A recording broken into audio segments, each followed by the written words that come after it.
우리 하나님 홀로 영광 받으신 줄 믿습니다. 자, 할렐루야. 앞뒤 좌우 사람 보고 인사하겠습니다. 주의 평안을 빕니다. 주의 이름으로 축복하고 사랑합니다. 은혜 받을 줄 믿습니다. 오늘 함께 은혜 받고자 하는 말씀의 제목이 쉐키나를 경험하라. 쉐키나는 하나님의 임재, 그런 뜻이, 하나님의 임재를 경험하라, 이런 제목으로 함께 은혜를 나누겠습니다. 오늘은 토미 테니라는 분의 하나님 당신을 갈망합니다 라는 책을 소개하는 것으로 말씀을 열겠습니다. 이 토미 테니가 하나님 당신을 갈망합니다, 이 책에서 두 가지를 강조를 해요. 첫째, 하나님의 사람은 요드, 하나님의 손을 구하기보다 하나님의 분이엘, 얼굴을 구하라. 하나님의 얼굴을 구하라. 이것을 아주 강조하고 있고요. 두 번째 챕터를 우리 주목해봐요. 두 번째 챕터가 하나님의 사람은 하나님의 임재를 갈망해야 된다, 그래요. 할렐루야. 왜 하나님의 사람이 하나님의 임재를 갈망해야 되는가? 하나님이 쉐키나, 임재하시면 어떤 현상이 나타나는가? 가장 먼저 우리 영혼이 일어나서 빛을 발하게 된다. 할렐루야. 여러분, 하나님 임재하시면 우리의 영혼이 일어나서 빛을 발한대요. 또 하나, 쉐키나, 하나님이 임재를 경험하게 되면 하야, 부흥, 다시 살아남을 경험하게 된대요. 그러니 어찌 우리가 하나님 임재를 갈망하지 않겠냐고요. 더 나아가 하나님의 쉐키나, 하나님이 임재하시면 우리의 모든 어둠, 제약이 물러난대요. 할렐루야. 그리고 더욱더 중요한 것은 하나님의 쉐키나, 하나님의 임재가 하면 모든 영육의 치유의 역사가 나타난다. 여러분, 우리가 쉐키나, 하나님의 임재를 갈망하고 하나님의 임재를 경험해야 되는 이유가 바로 여기 있는 거예요. 오늘 또 예배 중에 쉐키나, 하나님이 임재하셔서 우리의 일어나 빛을 발하게 하시고 우리가 다시 살아나는 역사를 경험하고 우리의 모든 제약과 어둠이 물러나고 우리의 영육이 치유되는 은혜가 있기를 주의 이름으로 축복합니다. 지난 시간을 잠깐 상고해 보겠습니다. 지난 시간은 마노아의 신앙, 이런 제목으로 함께 은혜를 나눴었지요. 생명이 없는 땅, 생명이 없으면 안식이 없는 거죠. 그 안식이 없는 안식처라는 이름의 뜻을 가진 마노아에게 하나님이 찾아오셔요. 마노아의 아내에게 찾아와서 네가 잉태하지 못하더니 출산하지 못하더니 이제 네가 생명을 잉태하게 될 거다. 여호와의 사자의 소식을 들었던 마노아의 아내가 얼마나 감격했을까. 이것을 자기 남편 마노아에게 알리지요. 그 소식을 들었던 마노아가 가장 먼저 한 일은 하나님 앞에 두 손 모아 기도했어요. 하나님, 이 생명 없는 이 땅에, 안식 없는 이 땅에 하나님이 생명을 주신다니요. 그리고 이 마노아가 하나님 앞에 이렇게 간절히 기도하는 것으로 시작하지요. 그리고 하나님, 어떻게 하면 이 아들을 영광스럽게 잘 키우겠습니까? 하나님 영광 위에 어떻게 하면 잘 키우겠습니까? 그렇게 기도하면서 마노아가 마지막 이 기도를 하지. 하나님, 그 내 아내에게 보냈던 사자를 다시 저에게 한번 보내주십시오. 그렇게 기도하잖아요. 여러분, 우리가 어떤 사건이 벌어졌을 때 가장 먼저 하나님 앞에 기도하는 것은 정말로 중요해요. 근데 더 중요한 것은 기도할 때 하나님을 향한 신뢰와 믿음을 가지고 기도해야 돼요.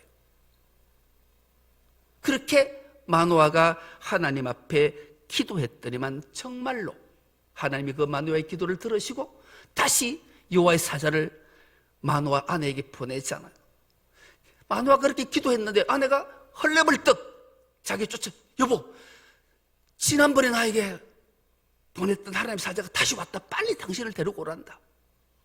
그럴 때 마노아가 하나님을 신뢰하지 않고 믿지 않았다면 이 사람이 무슨 소리 하노? 내가 기도는 그랬지만 진짜로 하나님 사자를 보낼 줄 몰랐다 이랬으면 못 만났을 거예요. 그런데 마노아는 그 소리를 듣자마자 그 여호와의 사자를 향해 다른 길에 가잖아요. 하나님만 기도했다면 하나님을 신뢰하고 하나님을 믿어야 되는 줄 믿습니다. 믿으면 놀라운 역사가 일어나는 거예요. 여러분, 구원은 믿음으로 받는 거잖아요. 믿음이, 우리 하나님에 대한 신뢰와 믿음은 우리에게 얼마나 중요하고 필요한 건지. 더 중요한 것, 기도 중요해요. 믿고 신뢰하는 것 중요해요. 더 중요한 것은 그 말씀을 듣고 순종하는 거예요. 순종하지 않으면 무슨 소용이 있겠냐고요. 그 마노아가 그 사자를 만나서 하나님의 노란 역사하심을 깨닫자 마노아가 내가 어떻게 하면 이 아이를 하나님의 뜻대로 잘 양육하겠습니까? 그래서 하나님의 사자가 독주 마시면 안 된다. 포도주 마시지 마라. 시체 손대지 마라. 그리고 머리에 면도칼 대지 마라. 이 나실린에 대해서 말씀 주셨을 때 그대로 순종했다. 여러분, 우리가 주님이 이 땅에 우리를 구원하시기 위해 하나님의 아버지 하나님의 명령을 따라 인간의 몸을 입고 이 땅에 오셨던 그 주님이 하나님 앞에 끊임없이 공생의 3년 동안 기도 시작했고 하나님 향한 절대적 신령과 믿음, 그리고 더 나아가 십자가에 자기 몸을 아낌없이 내어놓으셨던 결단, 이 순종이 없었다면 오늘 우리도 구원받지 못하고 부활의 소망으로 하늘나라를 소망할 수 없게 된 거예요. 이처럼 예수님의 사역도 하나님 앞에 기도하고 하나님 전적 신뢰와 믿음으로 나아가고 끝내 순종했기에 오늘 우리가 구원받아서 우리 마땅히 이 땅을 믿음생활, 신앙생활 할 때 하나님 앞에 기도하며 하나님 신뢰하고 믿음으로 나아가며 하나님 말씀 앞에 순종할 때 놀라운 기적과 이적을 경험하게 될 줄 믿습니다. 오늘은 기막힌 말씀 하나가 등장하잖아요. 하나님의 임재를 경험하는 놀라운 역사가 등장해요. 여러분, 오늘 본문의 배경을 잠깐 설명하면 그래요. 여호와의 사자를 만났잖아요. 만나고 이 모든 것을 깨달았던 마노아가 가장 먼저 한 일이 어떤 일을 경험했는가? 이제 정말로 중요한 하나님의 임재 셰키나를 경험할 수 있는 비결을 오늘 말씀을 통해 우리에게 들려주시기 때문에 여러분, 마노아가 받기만 했지 않았어요. 그렇게 하나님의 놀라운 역사를 통해 여호와의 사자에게 다 받자 그가 가장 먼저 한 일은 그 여호와의 사자를 대접하고자 했어요. 여러분, 나그네 대접, 손님 대접, 이 대접을 가장 후하게 하는 풍속이 유대인들에게 있어요. 유대인들은 오죽하면 이런 법 하나가 생겨났잖아요. 나그네 환대법. 나그네를 환대하면 하나님의 놀라운 역사가 있음을 우리에게 일깨워주는 말씀이, 대표적으로 이 법이 실행됐던 배경은 바로 아브라함을 통해서 배경이 실행됐어요. 아브라함이 가나안 땅에 들어와서 정착하고 마물의 상수리 나무 아래다가 장막을 짓고 거주할 때 그 아래에서 쉬고 있을 때 나그네 3명이 그 길을 지나가요. 그때 아브라함의 한 행동은 그 나그네들을 쫓아가서 그들을 강권해서 자기 집으로 초청해요. 그리고 아브라함이 가장 먼저 한 일이, 여보 빨리 떡을 좀 만들어라. 떡. 저들이 나그네들이 배고플 거다. 나는 음료하고 내가 귀한 살찐 송아지를 잡아서 대접하겠다. 여러분, 이게 여러분 가능합니까? 길 가는 나그네, 나하고 아무 상관없는 사람, 저들은 그냥 스쳐 지나가면 끝날 사람을 강권해서 자기 집으로 초청하고 떡을 만들게 하고 가장 살찐 송아지를 잡아 대접한다? 보통 마음으로는 안 돼. 그 믿음의 사람은 왜 이렇게 해야 되는가? 그렇게 그 나그네를 잘 대접했더니 그 나그네들이 이 아브라함에게 이런 말 한마디를 하잖아요. 내년 이맘때쯤 이 집에서 아이의 웃음소리가 날 거다. 여러분, 지금까지 아브라함에게는 하나님이 약속받은 자식이 생명이 없었는데 이 나그네를 대접하자 그들이 한 행동은 내년 이맘때쯤 이 집에 아이의 울음소리가 있을 것이다. 그래서 웃을 것이다 말씀하잖아요. 그래서 놀라운 역사에 나그네 한대법이 탄생하게 된 거죠. 우리 주님도 말씀하셨습니다. 주는 자가 복되다. 행복하고 싶으냐? 대접받고 싶으냐? 너희가 대접하라. 그러면 하나님께서 반드시 응답하시고 약속하신대. 여러분, 우리가 가난하고 소외받고 어려움 처해 있는 자들을 후하게 대접할 때 하나님의 임재를 경험하게 되는 줄 믿습니다. 우리가 가정생활을 하든지 직장생활을 어떤 생활을 하든지 길을 가다가도 누군가가 아파하고 굶주려하고 힘들어하면 그들을 데리고 가장 후한 대접하는 것. 정말로 먹을 것이 없어서 굶은 자가 보인다면 그냥 돈 몇 푼 손에 쥐어주기보다는 그를 따뜻하게 후하게 데리고 와서 가장 만난 식당에 가서 가장 귀한 것으로 대접할 때 그가 바로 성자 예수님, 구원자 예수님, 하나님의 임재를 경험하는, 쉐키나를 경험하는 은혜가 있을 줄 믿습니다. 이 마누아도 가장 먼저 여호와의 사자에게 이런 말을 하잖아요. 여기 잠깐 머물러 계시면 제가 빨리 가서 염소 새끼를 한 마리 잡아다가 대접하겠습니다. 이 마누아의 시절에 가장 후한 대접은 염소 새끼를 잡아서 대접하는 거예요. 그러자 이 마누아 앞에 있었던 사자가 이렇게 말해요. 내가 네가 원하는 대로 머물러 있긴 하겠는데, 머물러 있긴 하지만 그 음식 내가 먹지 않는다. 번제를 드리려거든 여호와 하나님께 드려야 된다. 그 말 하잖아요. 여러분, 하나님의 임재의 형상들이 기가 막힌 모습들로 다 등장하고 있는 내용들이 등장하잖아요. 그래서 이게 얼마나 귀한 일인지, 대접을 후하게 할 때 놀라운 역사가 있음을, 마누아가 이런 행동을 함으로 인해서 하나님의 임재를 경험하게 되는 사건들이 줄지어 이어지고 있는데, 바로 이어서 여호와의 사자의 명령대로 이 마누아는 하나님 앞에 제단을 쌓아요. 그 임재를 경험하는 두 번째 비결을 알게 하는 거죠. 지금으로 말하면 하나님 앞에 예배할 때 하나님의 임재를 경험하게 되는 거죠. 여러분, 교회의 존재의 목적이 뭐라고 생각하십니까? 교회된 우리가 왜 이 땅에 존재하고 왜 우리 예배당에 나와 있을까요? 예배당, 장소는 예배드리기 위함이, 교회의 존재의 목적은 오직 예배인 줄 믿습니다. 그래서 예배의 목숨을 거는 이유가 여기 있는 거예요.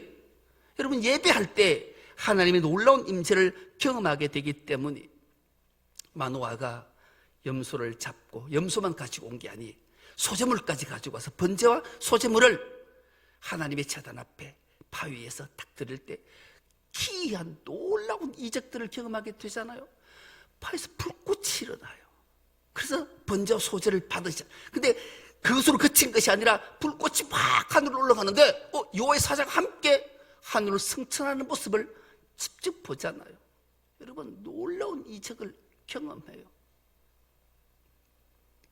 우리가 하나님 앞에 영과 진리로 예배할 때 놀라운 역사가 나타나게 되는, 그 예배 전에 마누아가 여호와의 사자에게 귀한 말들, 이해하지 못하는 말을 하잖아요. 잠깐 머물러 계시면 제가 염소 새끼 대접하겠습니다. 이러면, 그래, 내가 머물러 있다가 당신의 그 성의를 봐서 내가 맛있게 잘 먹어줄게, 이렇게 하지 않고 나는 안 먹는다, 있기는데 안 먹고 그거 번제를 드리려면 여호와께 드리라, 이해하지 못할, 알아듣지 못할 말을 하잖아요.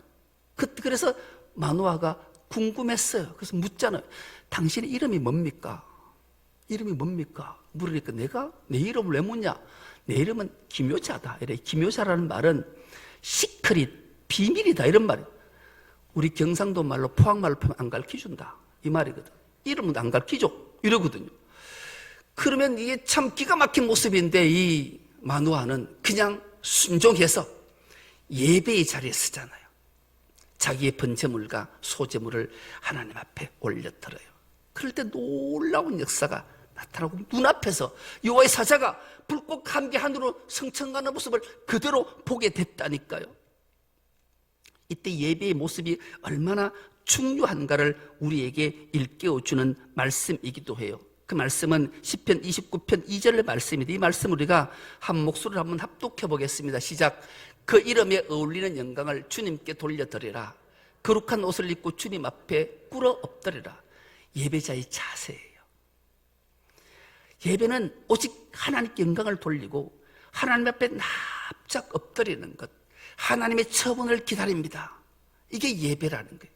우리가 예배할 때 이런 마음가짐, 자세를 가져야 돼. 이것을 오늘날로 풀어하면, 예배할 때 영과 진리로 예배하라, 주님 말씀대로 영과 진리 예배는 전심을 다하는 거예요. 마음을 다하는 거예요. 그리고 열심을 하는 거예요. 진짜 찬양할 때 목소리를 크게 내고, 하나님 말씀이 떨어질 때, 마음이 부딪힐 때마다 아멘! 아멘! 이렇게 화답하고, 이게 영과 진리의 예배고 하나님의 영광을 올려드리는 예배이기 때문에 이럴 때 여호와의 쉐키나 하나님의 임재를 경험하게 되는 줄 믿습니다. 여러분, 이런 마음가짐 자세가 예배의 자리에 설 때마다 늘 그렇게 해야 돼요. 그럴 때 하나님의 임재를 경험해요. 그렇게 불꽃을 타고 올라가자 드디어 마노아가 여호와의 사자가 아니라 바로 하나님이셨구나. 그래서 많은 학자들은 이 여호와의 사자를 성자 하나님으로 표현해. 하나님이 이 땅에 오셔서 번제물이 되시고 화목제물이 되셔서 우리를 구원하신 놀라운 역사, 또 다른 구원을 이루어내시는 하나님이라고 설명하잖아요. 이것을 마노아와 마노아나가 그대로 경험하게 되잖아요. 이것이 바로 임재거든요. 그때 하나님의 임재를 경험했던 마노아의 고백이 어떤 고백이 있었는가를 우리는 성경을 통해 또 알게 되는데요. 출애굽기 말씀을 한번 보도록 하겠습니다. 출애굽기 33장 20절 말씀인데요. 이 말씀을 우리가 한 목소리로 한번 합독해 보겠습니다. 시작. 주님께서 다시 말씀하셨다. 그러나 내가 너에게 나의 얼굴을 보이지 않겠다. 나를 본 사람은 아무도 살 수 없기 때문이다. 아멘. 여러분, 구약 때 하나님의 얼굴을 보면 다 죽임을 당했어요. 죽는다고 믿었어요. 하나님의 임재를 경험했던 이 마노아가 얼마나 두렵고 불안했던지 엎드려서 내가 하나님을 만났으니 하나님 얼굴을 뵀으니 나는 이제 죽겠구나 이렇게 고백하잖아요. 그런데 역시 신앙은 남자보다는 여자가 좋은 것 같아요. 마노아가 그렇게 신앙이 좋았음에도 불구하고 말씀이 율법대로 하면 내가 하나님 얼굴을 봤으니까 이제 죽게 생겼구나 이럴 때 두려워 떨고 있을 때 마노아의 아내가 이렇게 기가 막힌 지혜의 말씀 하나를 주잖아. 여보, 하나님이 당신 우리 죽이려면 벌써 죽였다. 안 죽인 이유를 내가 설명해 줄게. 하나님이 자신을 우리에게 계시해 주시고 보여주셨지만 우리의 번제와 소제를 받으셨다. 우리의 예배 제사를 받으셨다. 죽일 것 같으면 죽였지 어떻게 그 제사를 받으셨겠냐. 그렇게 말해요. 그리고 하나님이 얼굴을 뵀다고 우리를 만났다고 죽일 것 같으면 우리가 주시는 이 나실린 아들을 어떻게 키우라고 할 거냐. 하나님은 그런 하나님이 아니시다. 이것 알게 되잖아요. 놀라워서 하나님 앞에 예배할 때 하나님의 쉐키나 임재를 경험했지만 경험하면 이보다 더 큰 기쁨, 그 얼굴을 마주대해서 보는 놀라운 분열의 하나님을 만나는 역사, 자신이 불꽃에 태워지고 역사로 드러났음을 그대로 보여주는 사건이고 이적을 경험하는 놀라운 역사가 있었던 거예요. 그래서 우리가 예배 한번 잘 드리면 하나님의 임재를 경험하게 되는 줄 믿습니다. 마지막으로 하나님의 임재를 경험하는 비결은 우리의 마음이 청결할 때 쉐키나 하나님의 임재를 경험하게 되는 거죠. 여러분, 염소새끼와 곡식 예물단 바위 위에서 주님께 몽땅 번제로 드려졌지요. 기가 막힌 일들을 다 경험했어요. 하나님이 승천하는 모습까지도 다 경험하게. 그제서야 이 마누아가 깨닫게 되잖아요. 여러분, 우리가 하나님의 임재를 경험하고 난 다음에 지금은 내가 이 기이한 일들을 모르는 것 같지만 지나고 나면 그때 하나님이 나에게 간섭하셨구나, 나의 문제를 해결해 주셨구나, 나를 만나 주셨구나, 이걸 알게 될 때 비로소 깨닫게 되는 거죠. 마누아도 그렇게 깨달았어요. 그것은 바로 자신의 모든 번제물과 소제물이 불에 태워서 제물이 될 때, 불은 우리를 깨끗게 하는 능력을, 모든 죄악을 깨끗이 태우는 능력을 발휘하는 거죠. 이것이 신약 성경으로 들어오면 마음이 청결한 자는 복이 있나니 저희가 하나님을 볼 것이요. 우리의 마음이 죄악으로 더럽혀졌던 마음이 성령의 불길로 태워지고 주님의 십자가보로 씻어질 때, 정결케 될 때 하나님을 만나는, 하나님 임재를 경험하는 놀라운 역사를 경험하게 되게 되는 거지요. 여러분, 정결, 청결, 이 모두가 깨끗하게 세탁된 그런 뜻이, 우리 모든 죄가 주님 앞에 예배자로 설 때, 또 십자가 앞에 참회할 때 십자가 보혈이 우리의 모든 죄를 씻고 성령의 불로 깨끗이 태워서 정결하게 해주실 줄 믿습니다. 그런 역사를 경험하는 것이 바로 하나님의 임재이기 때문에 그런 거예요. 그래서 다윗은 이 유명한 고백을 합니다. 시편 51편 10절의 말씀으로 고백하는데, 이 말씀도 우리가 한 목소리를 합독해 보겠습니다. 시작. 아 하나님, 내 속에 깨끗한 마음을 창조하여 주시고 내 속을 견고한 심령으로 새롭게 하여 주십시오. 아멘. 여러분, 우리가 마음이 왜 정결케 되어야 되는가, 왜 십자가 보혈로 씻어져야 순결한 주님의 신부가 되는가를 우리에게 알게 하는 거죠. 그 길은 우리의 몸과 마음이 깨끗해야만이 하나님의 얼굴 분이엘을 경험하고 하나님의 임재를 경험해서 새로운 결단으로 믿음으로 승리할 수 있기 때문이에요. 여러분, 1900년대에 태어나서 1965년도까지 일생을 살았던 우리나라의 유명한 목사님 한 분이 계시는데, 이 목사님 이름이 이승봉 목사님, 이 부흥 강사로 유명한 목사님인데요. 이 목사님의 일하는 우리에게 참, 우리가 왜 청결한 삶을 살아야 되는가, 마음이 청결해야 되는가, 아니 몸도 청결해야 되는가, 삶도 청결해야 되는가를 우리에게 일깨워줘요. 이분은 늘 길을 다닐 때 늘 손을 이렇게 펴고 다니셨대요. 펴고. 그럼 내가 걸어가는데 이렇게 걸어가면 여러분 궁금할 거잖아요. 그 성도들이 물었어요. 목사님, 왜 목사님은 걸어갈 때 우리는 다 주먹을 이렇게 가볍게 쥐고 걸어가는데 목사님은 내 손을 펴고 걸어가세요? 라고 물었어요. 그때 이 이성봉 목사님의 답이 이런 답을 하세요. 주님이 내 손을 잡고 걸어가시는데 내가 손을 꽉 쥐면 주님의 손이 아플까 보다, 아플까 해서다, 이렇게 답을 해요. 참 뜬금없는 대답 같잖아요. 선문답 같은 대답인데, 이 목사님의 일생을 그 성도들이, 제자들이 다 보고 나니 알게 된 거예요. 아, 목사님은 늘 손을 펴서 남을 돕고 남에게 베푸는 삶을 사셨구나. 그래서 그 목사님은 늘 손을 펴고 사셨다라는 것을 깨닫게 됐다라는 거예요. 여러분, 하나님은 우리에게 놀라운 은총과 복을 한량없이 베풀어 주셨지요. 그 하나님의 임재를 경험한 자는 당연히 손을 펼 수밖에 없어요.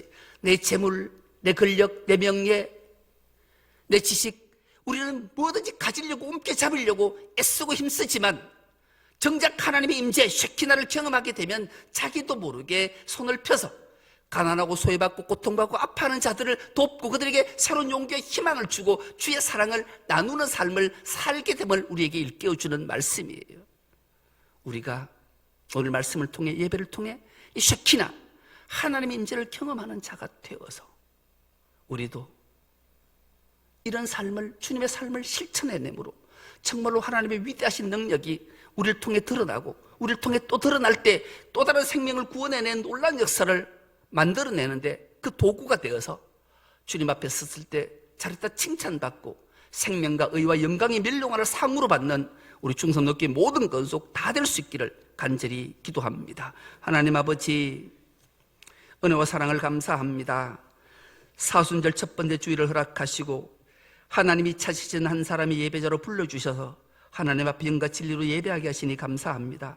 오늘 특별히 쉐키나를 경험하라, 하나님 임재를 경험할 수 있는 비결을 말씀을 통해 주셨사오니 가장 먼저 하나님 앞에 또 귀한 이웃들에게, 손님에게 가장 후한 대접을 할 수 있는 저들이 되게 하시고, 무엇보다도 하나님 앞에 어떤 모습으로 살아야 할지를 다시 한번 결단하며 주님 앞에 예배자로, 참된 예배자로, 진실한 예배자로 서게 하시고 마음을 청결케 해서 하나님 임재를 날마다 경험하는 주의 모든 건속들 다 되게 하여 주옵소서. 감사드리오며 예수님의 이름으로 기도드리옵나이다. 아멘.